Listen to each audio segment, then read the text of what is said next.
What's up with it, man? It's Polo Sports Talking Entertainment here again with another one. Y'all already know what to do.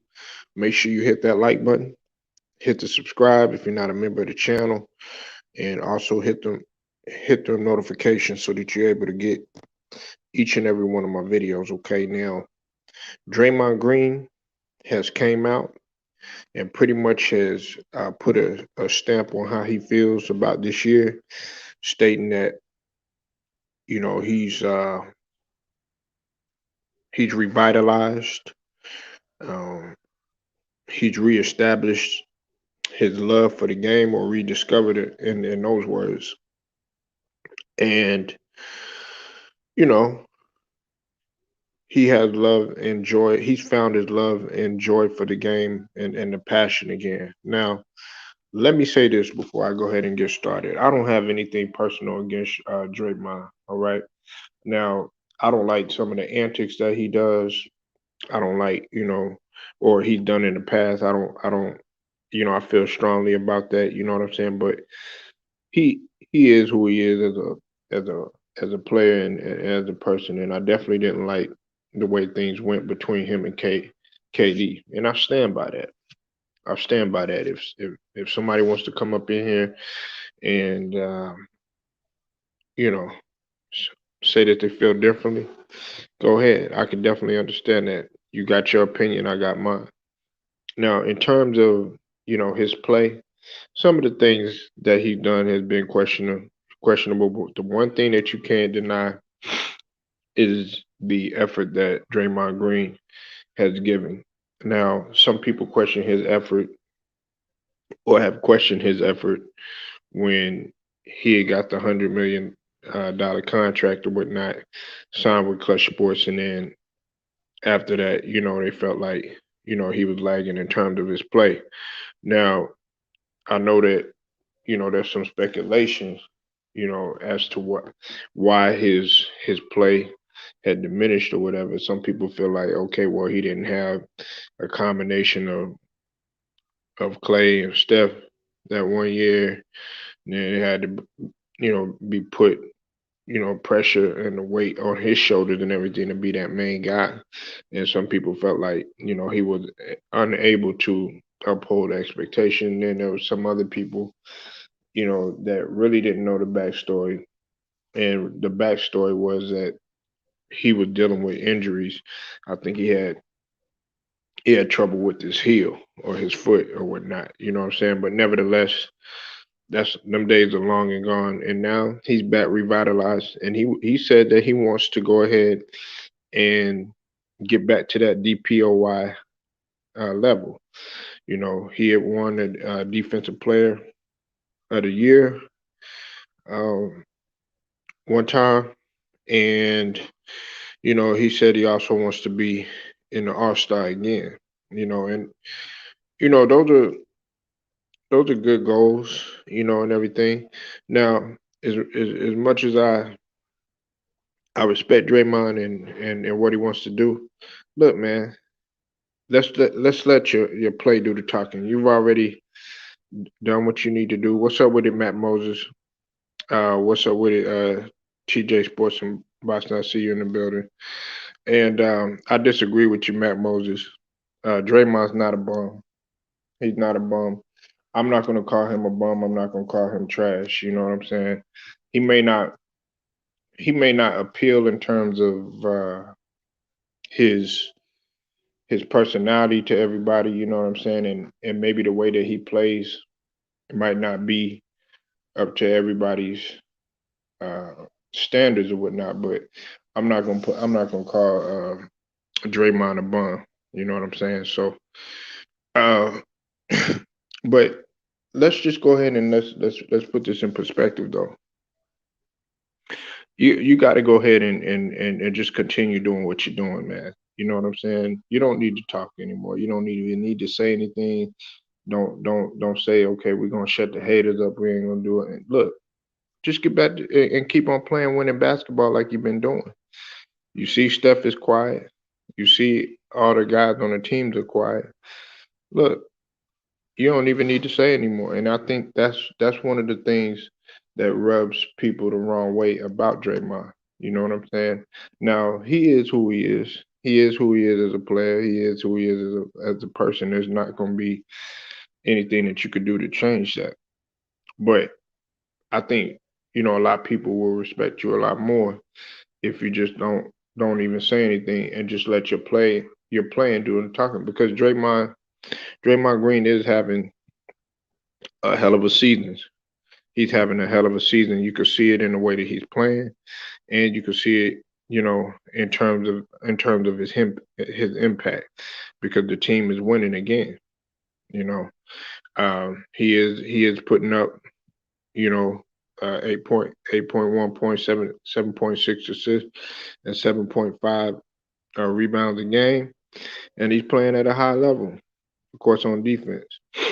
Now, I think one of the things that has sparked this this new revitalized way of thinking, and has reshaped his focus, is the fact that his son is getting older. He mentioned, and also his daughter is getting older. You know what I'm saying? And I think he realizes that he's not getting any younger. You know what I'm saying? And there's some things that he wants to do and wants to accomplish once he gets older. And I can understand where he's coming from, because when you're a father, or you're a husband, and you have a family and stuff, it puts things uh, into a whole nother broader perspective, especially when as your child and your seeds begin to maturate and everything. The things that you used to think about 5, maybe 10 years ago, you don't think about those things anymore. And if you are thinking about them, something's got to change. You know, and I think that Draymond Green is you're starting to see a little bit of a maturation process. In terms of him as a person. You know what I'm saying? And even as a player, it takes a while for some people. Some people come in as knuckleheads, and then next thing you know, guess what? They start to channel that energy, and then next thing you know, guess what? They evolve into something great. But see, a lot of y'all want to see Draymond with as much as y'all say that he's a bum and he's this and he's that and everything like that. You know, a lot of y'all really want to see that so that y'all could have something to criticize and everything. Me myself personally, I would rather see just Draymond just do his thing and not even say anything at all, because I happen to like Draymond, what he brings to the table. Now, did I think he was a Hall of Famer? Coming out of college, or any of that stuff, that remained to be seen. I just had to see him in the NBA. He's going to be a Hall of Famer. You know, now that's for up for question for some people. But see, for a lot of other people, they feel like what Draymond brings to the table is a lot. Now I like defense. I happen to love defense very much, and matter of fact, like I keep telling people time and time again, one of the power forwards that I have, as the first power forward, he was just known for primarily defense and his rebounding, and that's in Dennis Rodman. Not there for the scoring, not there for the footwork, not there for the overall offensive repertoire.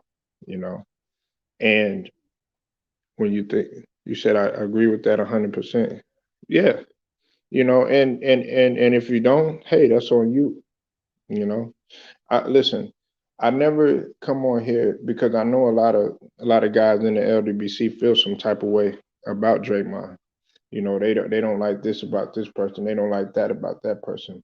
But see, the thing that I try to do, TJ and Matt Moses, I try to remove the personal feelings about how I feel about a particular player.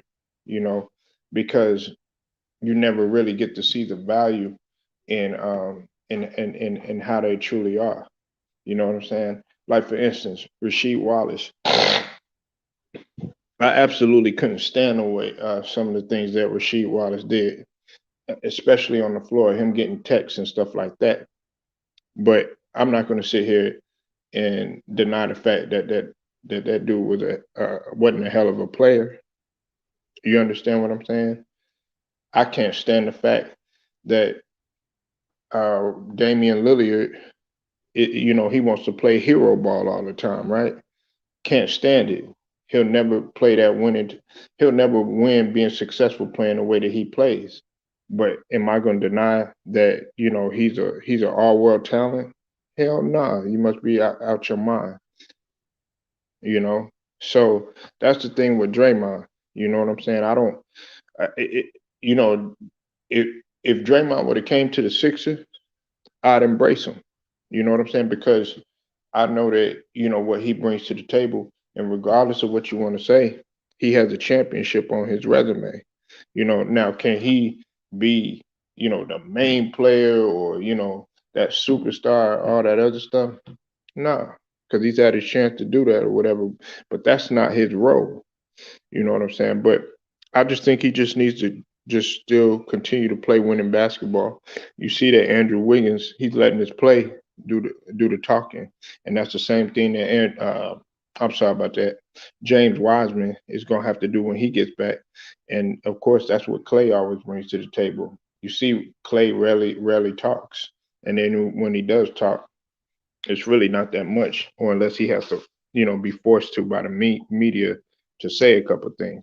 Other than that, his play is pretty much speaking for itself on the court. So that's all that I got.